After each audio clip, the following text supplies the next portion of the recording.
যে বাড়ি প্রতিষ্ঠা করা হয় ১৯০০ শতকের দিকে, যে বাড়ির প্রতিষ্ঠাতা ছিলেন একজন বিশিষ্ট ব্যবসায়ী, যিনি লবণ, সুপারি, শাড়ি আমদানি-রপ্তানি করে প্রচুর ধনসম্পদের মালিক হয়েছিলেন। এই জমিদার বাড়িটি একসময় প্রাচুর্য ও আভিজাত্যের প্রতীক ছিল, কিন্তু এখন পদ্মা নদীর ভাঙন ও অবহেলায় এর অনেক কিছুই ধ্বংসপ্রাপ্ত। তবে এর স্থাপত্যশৈলী ও ঐতিহাসিক গুরুত্ব আজও বিদ্যমান।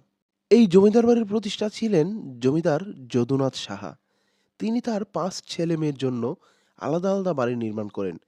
এই বাড়িগুলো স্থানীয়দের কাছে কোকিল পেয়ারী জমিদার বাড়ি, উকিল বাড়ি, জজ বাড়ি এবং ভাগ্যকুল জমিদার বাড়ি নামে পরিচিত।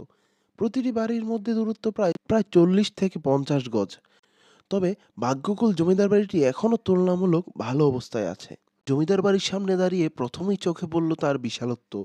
বয়সের ছাপ স্পষ্ট, খসে পড়া রং, দেওয়ালের ফাটল, তবুও এক অদ্ভুত আভিজাত্য এখানে অটুট। মনে হচ্ছিল এই দেয়ালগুলো নিশ্চয়ই কত গল্প জমা করে রেখেছে, উৎসব, ক্ষমতা, আনন্দ আর পতনের গল্প। ভেতরে ঢুকে হাঁটতে হাঁটতে মনে হচ্ছিল একটু পরেই হয়তো শোনা যাবে ঘোড়ার খোরের শব্দ, কিংবা জমিদারের গভীর কণ্ঠ।